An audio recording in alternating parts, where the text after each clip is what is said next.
Hörmətli dövlət mənsubları, dəyərli dostlar, xanımlar və cənablar. Bugün Azərbaycan Respublikasının Mədəniyyət Nazirliyinin, Azərbaycan Dövlət Nəşriyyatının və BP şirkətinin birgə layihəsi əsasında Braille əlifbasında çap olunmuş 19 kitabın təqdimat mərasimində hər birinizi ürəkdən salamlayırıq.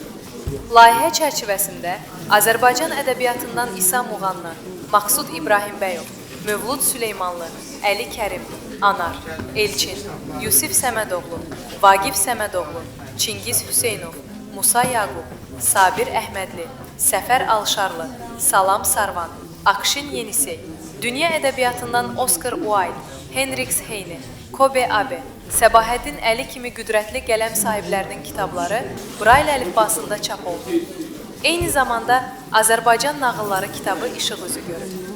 Biz çox arzulayardıq ki, bu layihə bundan sonra da davam etsin. Çünki həqiqətən də Braille əlifbasında kitabların çapına ciddi ehtiyac var. Mən çıxış üçün ilk sözü Braille əlifbası ilə kitabı çap olunan müəlliflərdən birinə, Azərbaycan Yazıçılar Birliyinin sədri, xalq yazıcısı Anar müəllimə verirəm.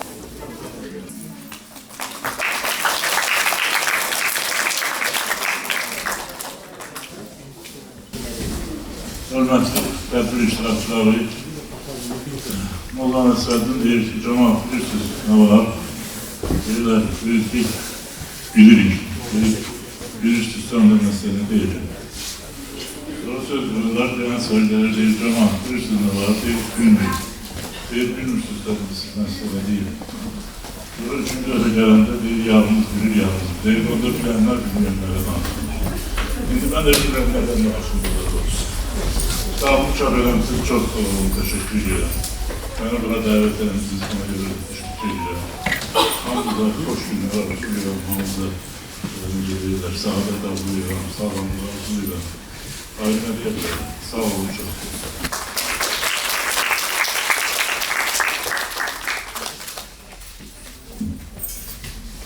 Qeyd edeyim ki, layihənin rəhbəri Azərnəşrin direktoru, Azərbaycan Respublikası Mədəniyyət Nazirliyinin Kitab Sənayesi Şöbəsinin sektor müdürü Xəyal Məmmədovdur. Biz təqdim olunan layihənin icrasında Azərbaycan Respublikası Mədəniyyət Nazirliyinin xüsusi olaraq qeyd edilməliyik. Eyni zamanda bu möhtəbər layihə yollaşmasına görə BP şirkətinə xüsusi olaraq minnətdarıq. Çünki layihə adı çəkilən şirkətin 100%lik sponsorluğu ilə ərsəyə gəlir. BP şirkəti təkcə enerji operatoru kimi yox, həm də humanitar dünyamızı bu cür fiziki layihələri ilə, mənəvi enerji ilə təmin edir. Mən böyük məmnuniyyətlə sözü BP-nin Xəzər bölgəsində xarici əlaqələr və kommunikasiya üzrə vitse-prezidenti Bəxtiyar Aslanbəyliyə vermək istəyirəm.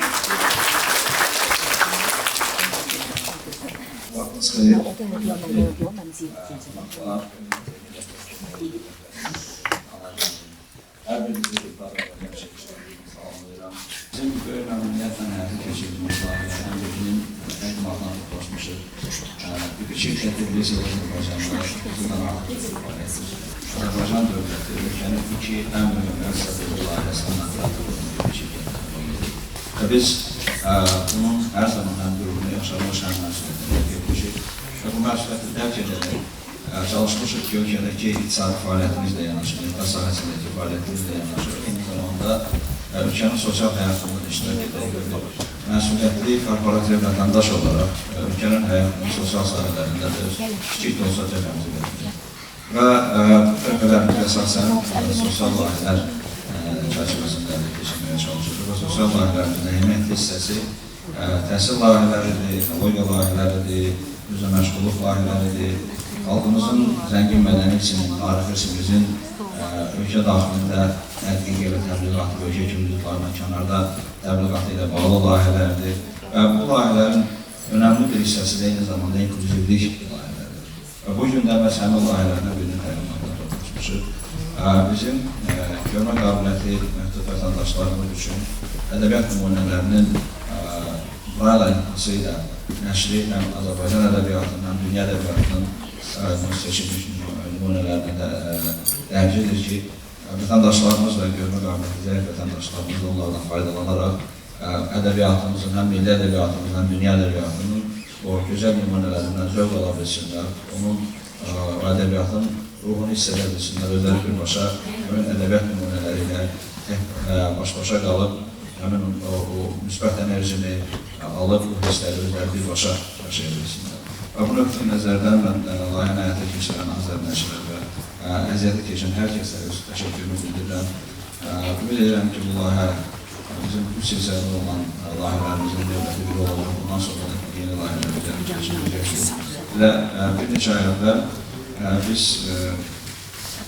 eşitmə və danışma qabiliyyəti məhdud vətəndaşlarımız üçün xüsusi bir tədbirin hazırlanmasına universitetlə bərabər yekunlaşdırdıq. İşarə dilinin öyrədilməsi bağlı bir tətbiqdir, telefonda olan bir tətbiqdir və artıq hər bir vətəndaşımız həmin o tətbiqdən istifadə edərək ehtiyac olan vətəndaşımız bu işarə dilinin öyrənilməsini müstəqil şəkildə həyata keçirə bilər və tətbiq layihə bitdikdən sonra da zənginləşir, orada yeni nümunələr, yeni dərs vəsaitləri əlavə edilməkdə həmin o kursu proqramda daha da genişləndirir. Eyni zamanda inklüziv ilə bağlı bizim müəyyən fiziki məhdudiyyəti olan vətəndaşlarımız üçün onların əmək bazarında rəqabətliliyini artıracaq xüsusi kursların təşkili ilə bağlı layihəmiz olub ki, layihə nəticəsində vətəndaşlarımız lazımi müəyyən peşə bilikləri yerlənərək sonra onların əmək bazarında peşə təmin olması layihəsini də həyata keçirmişik. Bundan əlavə bu sıra digər layihələrimiz olub, autizm spektrli uşaqlarımızın dəstək rəhbər mərkəzlərinin dəstəyimiz olub və eyni zamanda hələ indi adını demək istəmədim, digər layihələrimiz də var, onları da yaxınlarda devam edəcək. Və əsas məqsəd, istəyimiz ondan ibarətdir ki, cəmiyyətimiz daha da inklüziv cəmiyyət olsun, cəmiyyətimizin bütün nümayəndələri, bütün vətəndaşlarımız özlərini rahat hiss edəcək qədər dəstək alsınlar və bu sahədə dövlətimizin apardığı siyasəti biz də öz şirkət olaraq öz miqyasımızda az da olsa dəstəkləməkdən çox qürurluyuq. Və bir daha hər birinizə təşəkkür edirəm vaxt tapıb bu tədbirə qoşulduğunuz üçün və layihə icraçılarına xüsusi təşəkkür edirəm ki, bu layihə təklifi ilə çıxış etdilər, bizi bu layihəyə cəlb etdilər, gördüyü işin savabından bizə də bir kiçik bir pay düşmüş oldu. Təşəkkür edirəm. Çox sağ olun, Bəxtiyar bəy. Kitabların çapından danışmışkən onu da qeyd edək ki, onların üz qabıqları Zərdabi nəşriyyatı tərəfindən çap olunur. Biz nəşriyyatın rəhbəri, tanınmış naşir Elman Qasımova təşəkkürümüzü bildiririk.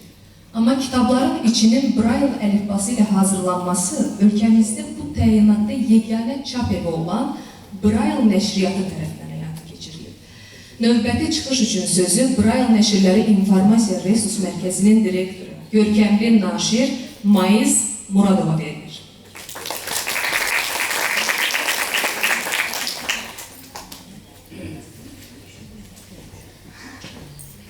Hörmətli tədbir iştirakçıları, deyildiyi kimi bugün bura toplaşmaqda məqsədimiz Braille üsulu ilə nəşr olunmuş 19 adlı kitabın təqdimatıdır.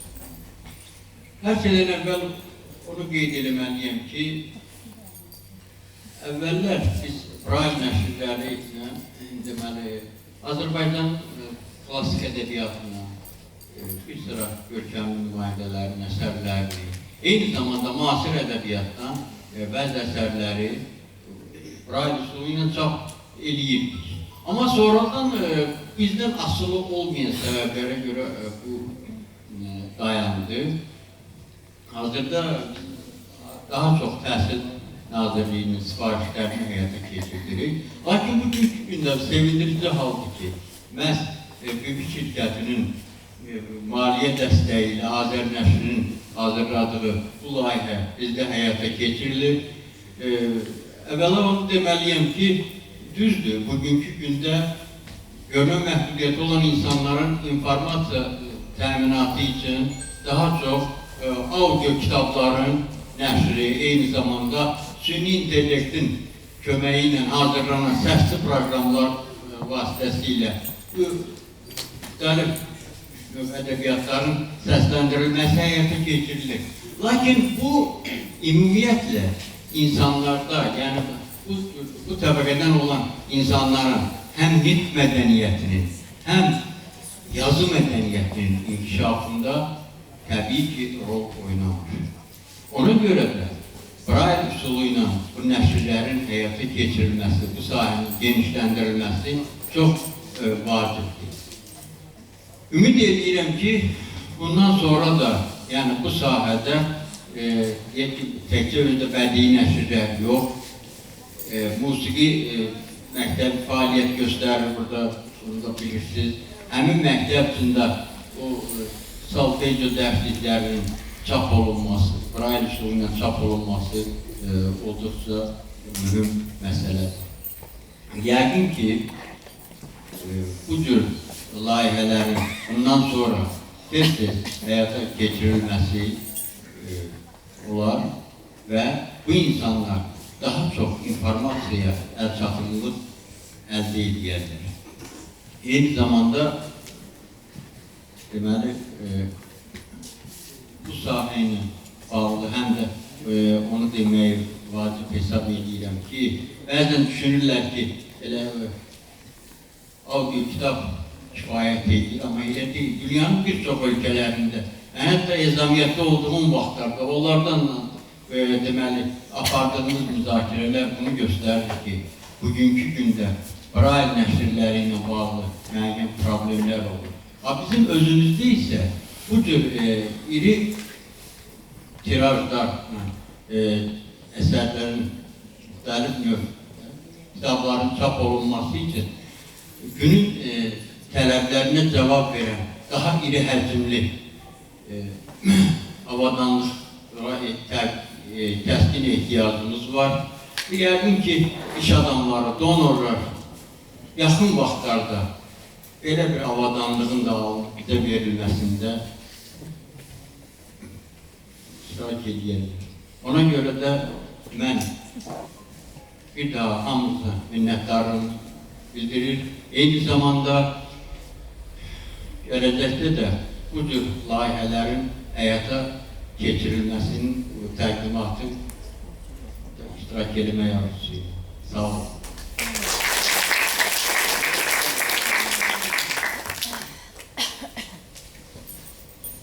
Əsərlərin həm mətn seçimində, həm müəlliflərlə iş aparılmasında, həm redaktorluğunda, həm onların bu cür nəfis dizaynda hazırlanmasında layihənin kuratoru şair Fərid Hüseynin rolu böyüdür.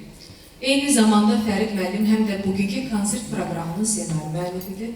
Böyük məmnuniyyətlə Fərid Hüseyni çıxış üçün səhnəyə dəvət edirik.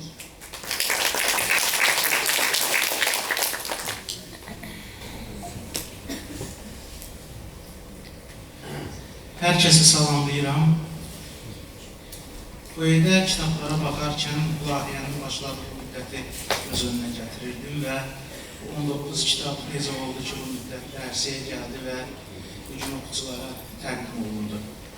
Və bu kitablara baxarkən apardığımız araşdırmaları düşünürəm. 2 il ərzində 1800-dən artıq kitabxanada göndərdiyimiz sorğular və monitoringlərin nəticəsində biz Azərbaycan gözdən əlil oxucuların hansı kitablara ehtiyac olduğunu müəyyənləşdirdik. Daha sonra qarşımızda başqa bir məqsəd də var idi ki, hansı əsərləri seçək ki, o bizim gözdən əlil oxuculara xitab edəsin. Ona görə əsər seçərkən onların dünyalarına, dünya görüşlərinə, həyata baxışlarına xitab edən əsərlər seçdik. Və bu seçim heç də təsadüfi olmadı. Məsələn, deyək ki, xalq yazıçısı Anaqdan elə bir əsər seçdik ki, o insanın mistik dünyası ilə rabitəsinin qırılmasını insanın mənəvi korluğu hesab edir. Xalq yazıçısı Elçindən elə bir əsər seçdik ki, insanın tamamını onun mənəvən kör duruma gətirməsini insanlara təlqin edir. Və eləcə də dünya ədəbiyyatı nümunələrindən və ayrı-ayrı əsərlərdən.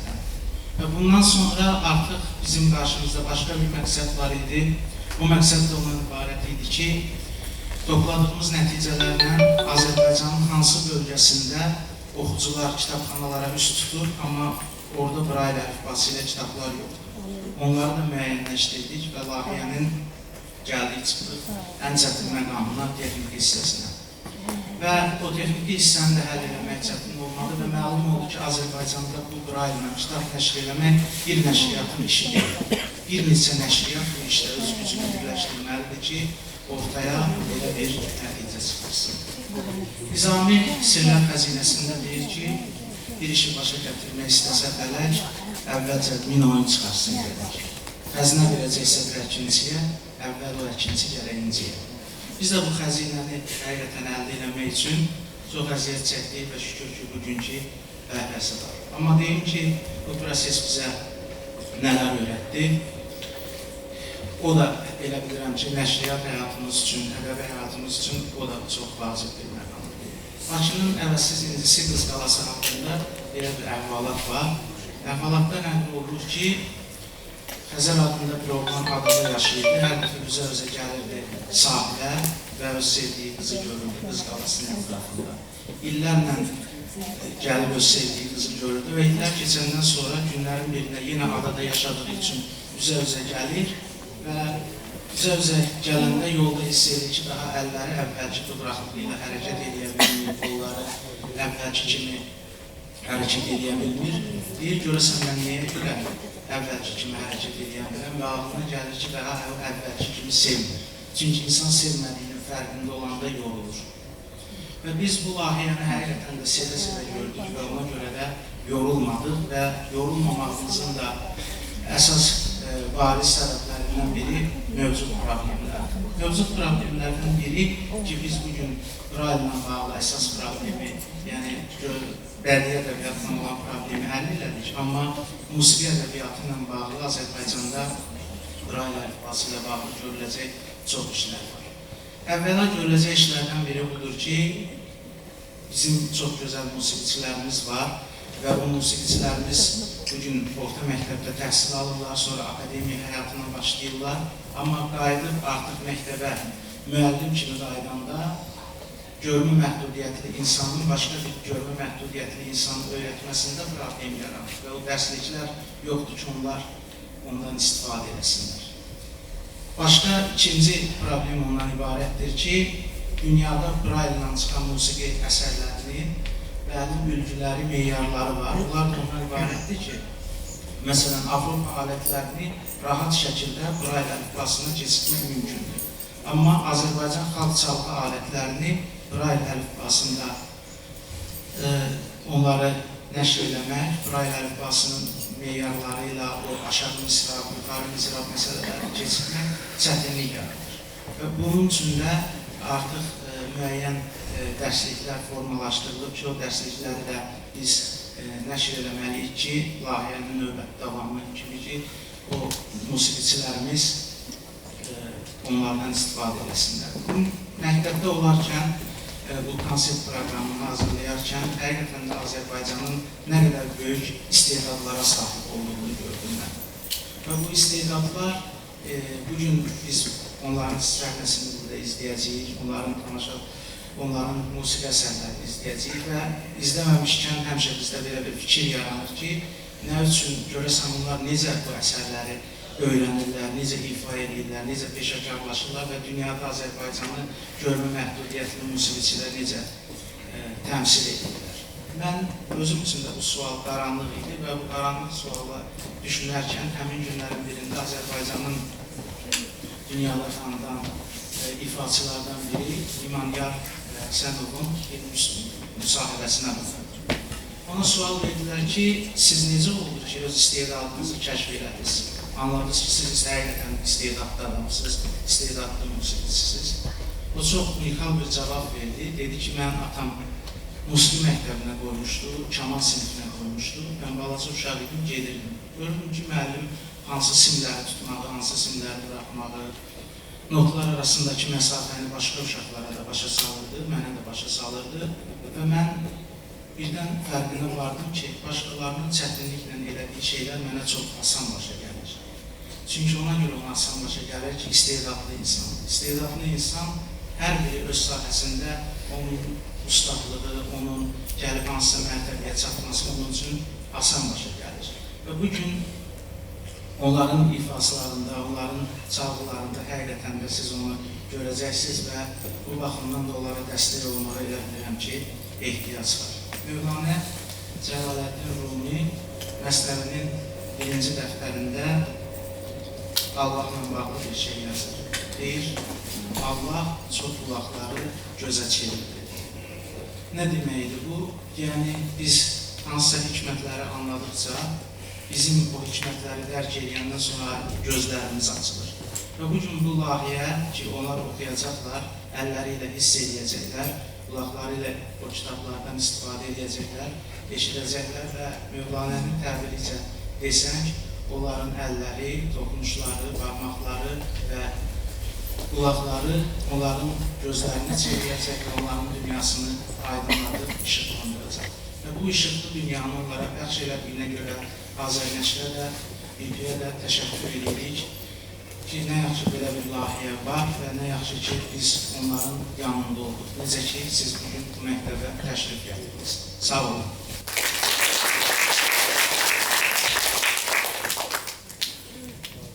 İndi isə konserti keçid alırıq. Konsertimiz 2 hissədən ibarətdir. Birinci hissədə profesional musiqilər və şeirlər səslənəcək. O musiqi əsərləri və şeirlər görmə məhdudiyyətli insanlara, onların həyatı nəsil olur. İkinci hissədə isə görmə məhdudiyyətli uşaqların özləri musiqi əsərləri ifa edəcəklər. İndi isə ilk musiqi nömrəmizdə sözləri Məstan Günərə, musiqisi Şəfiqə Axundovaya aid olan Gözlərimin işığı sənsə mahnısı səslənəcək. O mahnının arasında isə görmə məhdudiyyətli Aşıq Ərzurumlu Ruhaninin Mənə nə şeiri muğam üstündə oxunacaq. Və bu musiqi nömrəsi Xosrov Fərəcovun Kürək məni yaralama əsəri ilə tamamlanacaq. Alqışlarınızla gənc xanəndə Yaqub Xəlizadə, Sabada Səxavət Məmmədov, Kəmancada Səyid Cabbarlı, Nağarada Ağa Əliyev.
Buradan rahatlığı çəkmir. Hələ buradan çək. O yetişim keçmir.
Görkəmli bəstəkar Fikrət Əmirov, Dahi Hüseyn Cavidin Şeyx Sənan operası üçün bəstələdiyi Kor Ərəbin mahnısı hər birimizin sevdiyi musiqi əsərlərindəndir.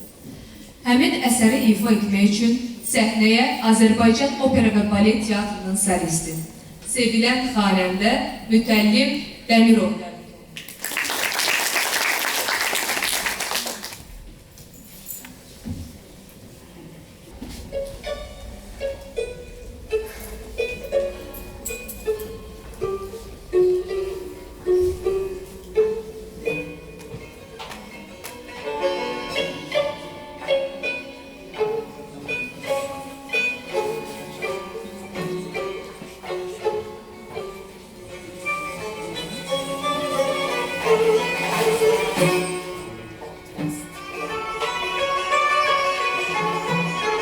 olunur.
Bugünkü konsert proqramı üçün xüsusi bir mahnıda bəstələnib, məşhur ozan Aşıq Veysəlin öz gözlərinin tutulması ilə bağlı qələmə aldığı Gənc yaşlarında tələk vurdu başından adlı şeirinə filologiya üzrə fəlsəfə doktoru, Azərbaycan Milli Konservatoriyasının dosenti, tanınmış ifaçı, gözəl şair Fəxrəddin Salim yeni bir mahnı bəstələyib.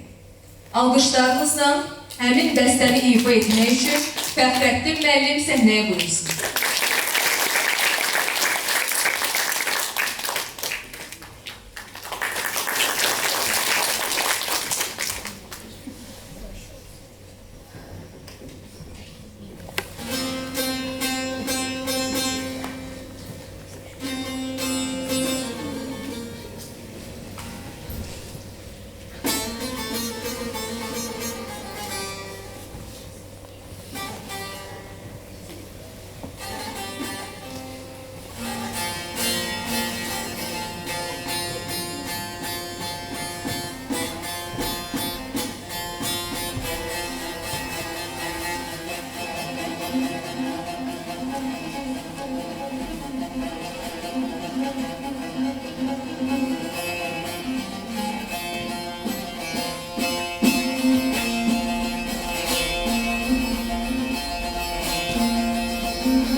Çekildim harifte kaldım bir zaman.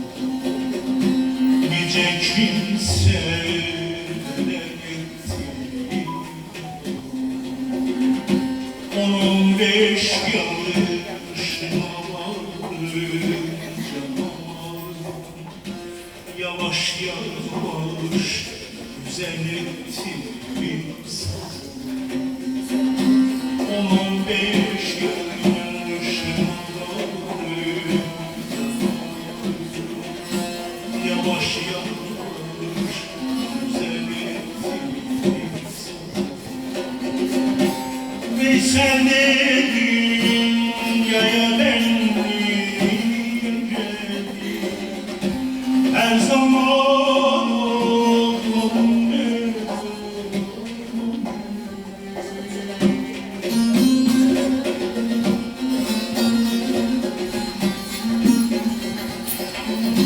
ve sen de dünyaya benliğin geldi. Her zaman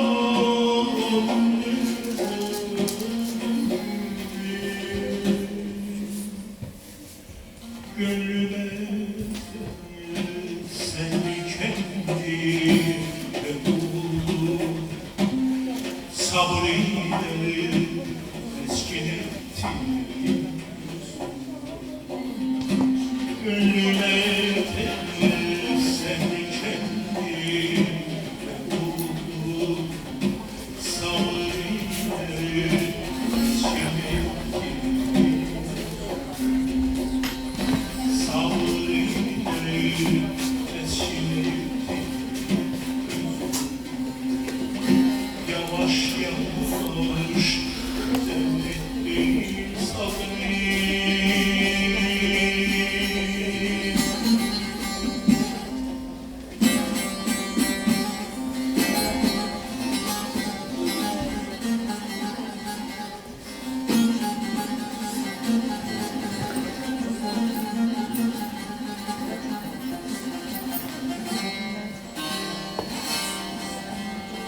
Anlatmam derdimi dertsiz insana.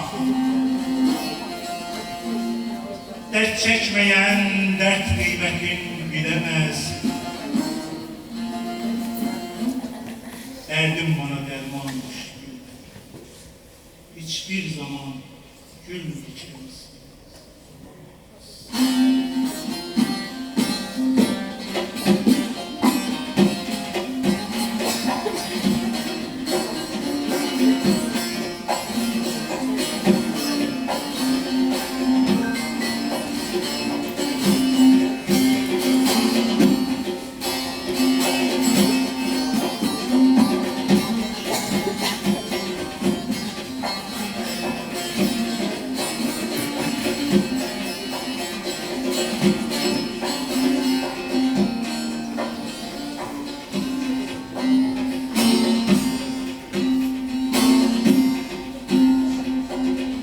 Allah'tan derdimi dertsiz insanlar.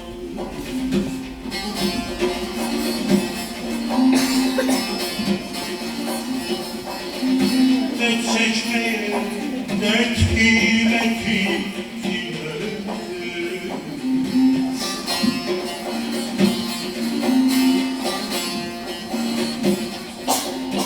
Derdim bana derman imiş.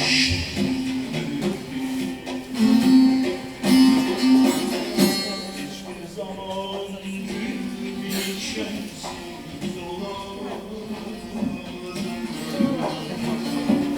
Olamayız, olamayız.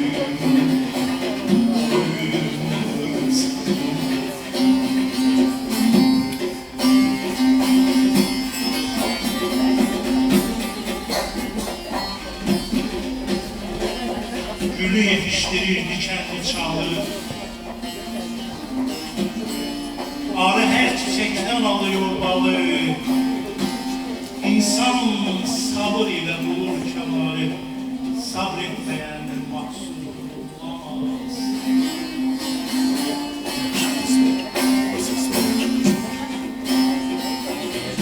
Veysel günler geçti, yaşanmış oldu.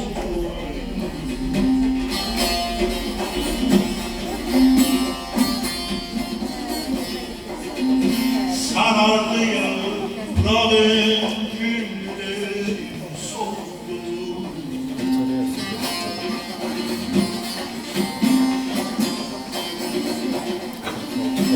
Gemi yük aldı gemi.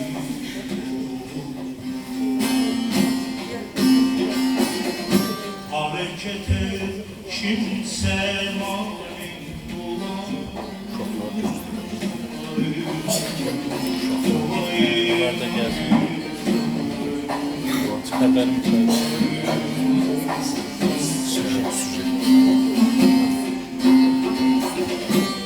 Çeşmeyen dök kıymet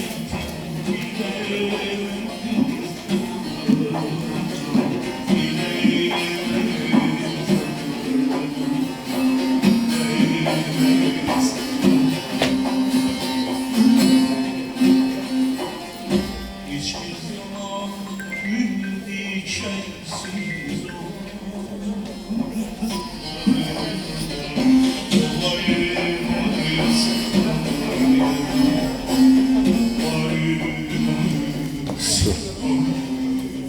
Bilmiyor olmaz herhalde. Dersen yine başlayayım.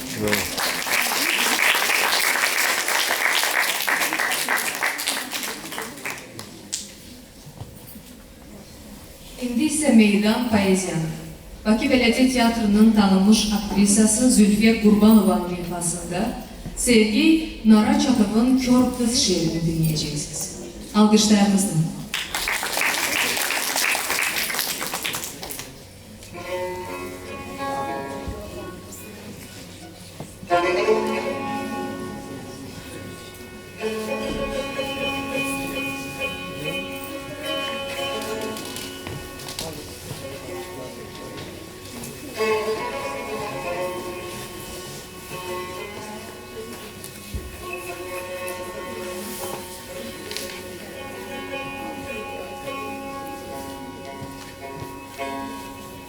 Kör kız çelenk örürdü, derdiği bir çiçeğden. Kopardığı her güle bir renk yağıştırırdı. Etrafta kim vardı ki soruşsun bilereyden? Meşe, çemen, yol sesi küleğe karışır. Çeleğdeki bu çiçekler kucaklaşırdı dostça. Renk renkten ilham alıp düzülürdü yan yana.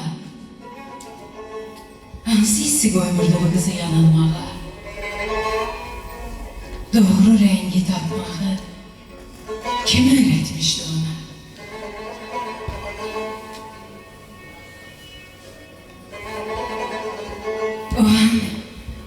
O an seni düşündüm. Ay gözlü, ben seni. Zahmet çekip gelsene bu kör kızın yanına. Mukayese et görey sen de öz talihini. Bu kızın talihiyle. Gör hayat kimden yana?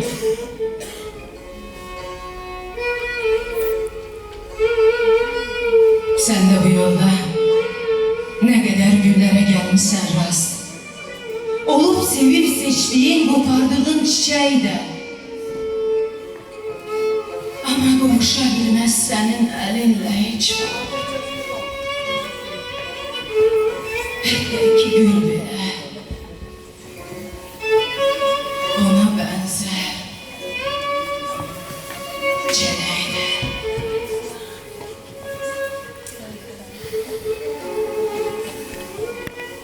O kız dağları görür, görebilirler. Senin gözlerinse çoktan yitirip öz varını. Sen bütün ömrün boyu birleştirebilmedin. Gözəlliyin qırılmış, qopmuş halqalarını.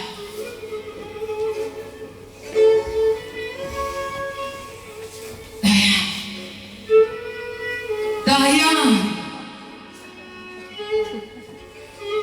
O çələngə nəzər sal bir dəfədə. Sonra ucunu yatır gözlərinin üstünə və kör olmuş qəlbinlə sakitcə təzim elə. O gözsüz ama görən bir sevginin önündə. O gözsüz ama görən bir sevginin önündə.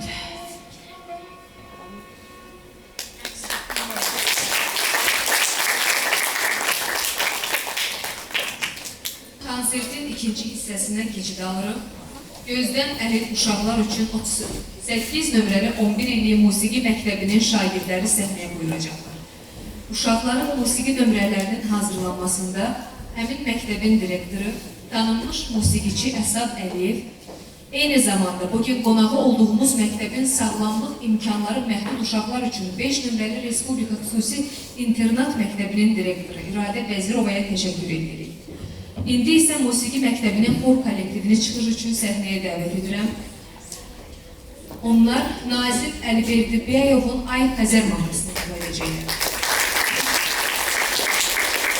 İlhaçılar Gözəl Budavova, Sevinç İsifova, Aylin Ağayeva, Arzu Abdullayeva, Əli İbrahimli, Cəmilə Cabbarova, Cəmil Məmmədov, Ariz Paşayev, Əli Məhərrəmzadə, Xədicə Xəlpəyova, Nazlı Rüstəmova, Leyla Əbdüləzizli, Fidan Quliyeva, Nigar Pənahova, Nərgiz Zeynalova, Səringül Zahidli, Xarmeister Aynurə Əhmədova, Konsertmeister Ülkər Əliyeva.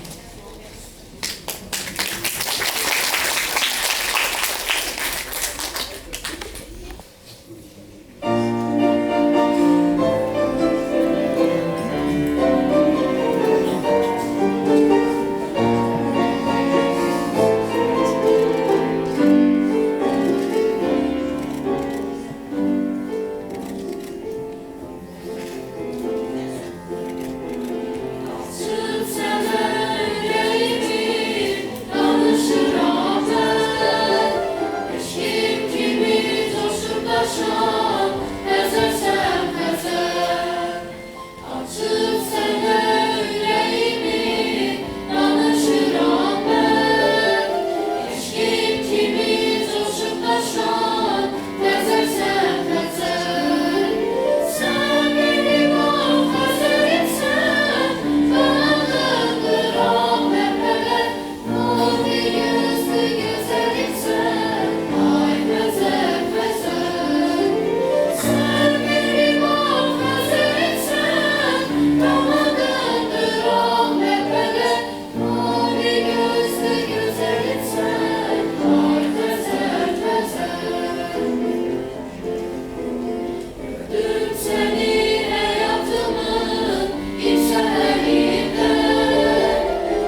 İndi isə Akşin Əlizadənin Cengi mahnısı ilə konsert proqramımıza davam edirik.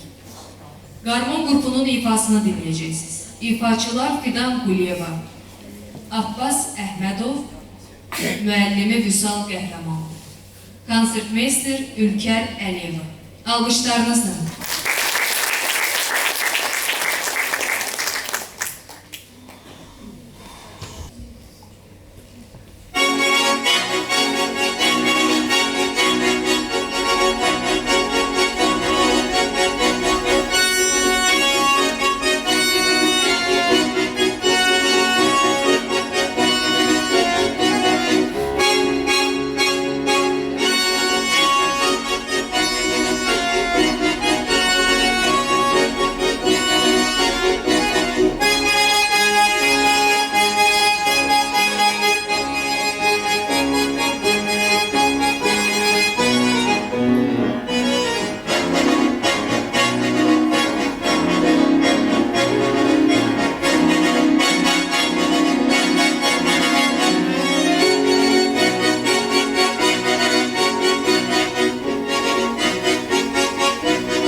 Unudulmaz Üzeyir Hacıbəyli'nin Nizami Gəncəvinin sözlərinə bəstələdiyi Sevgili Canan romansı bugün fərqli repertuarda. Kanon ifasında musiqisevərlərin görüşünə gəlir. Çıxış edir Sevinç İsifova, müəllim Arzu Hüseynova, konsertmeyster Jalə Rəhimova.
növbəti çıxış üçün Fidan Bağrovanı səhnəyə dəvət edirik. O, dahi Mozart'ın rondosunu ifa edəcək.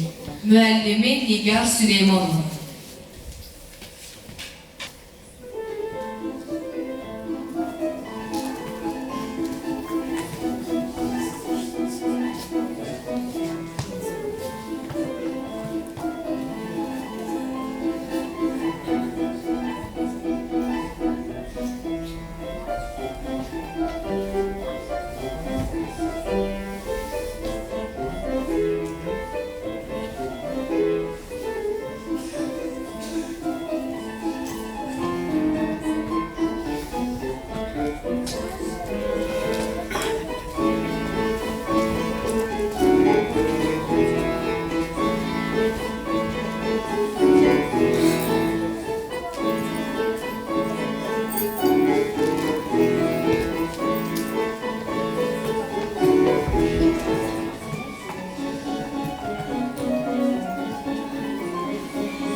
İndi isə onu bağışlamaq olarmı kino filmindən Gəmgin mahnını ifa edəcək Aylin Ağayeva, müəllimi Kifayət Mikailova, konsertmeister İlqar Əhmədov. Alqışlarınızla onu səhnəyə dəvət edəcək.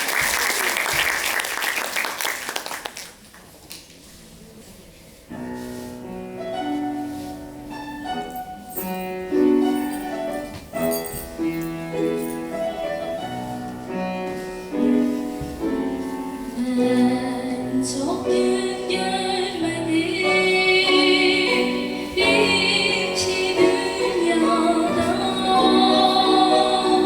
Ah neden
əziz tədbir iştirakçıları. Bugünkü tədbirin son musiqi nömrəsi Azərbaycan ritmləri ilə yekunlaşdırılıb. Nağara qrupunun ifaçıları səhnəyə buyursun. Sadiq Sarıyev, Hüseyin Şəmmədli, Rəşid Rəşidli, Ümid Abbasov, Fərid Əhmədov, Həbib Şahgəldiyev, Sahibcan Fərzəliyev, müəllimləri Müşfiq Əmirov. Alqışlarınızla.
Beləcə gözəl bir kitab təqdimatının və konsert proqramının sonuna gəldik. Hər biriniz gəldiyiniz üçün sizə dərin minnətdarlığımızı bildirdik. Mən sizin alqışlarınızla yaradıcı heyəti səhnəyə dəvət edirəm. Eyni zamanda bildirmək istəyirəm ki, BP şirkətinin vitse-prezidenti Bəxtiyar müəllimi səhnəyə dəvət edirik. Çünki o uşaqlara hədiyyələri verəcək. Zəhmət olmasa Bəxtiyar müəllim. Sizin alqışlarınızla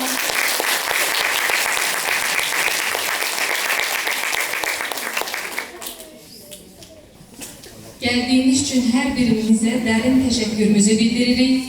Çox sağ olun. Gəlin balaca qəhrəmanlarımızı ürəkdən alqışlayaq.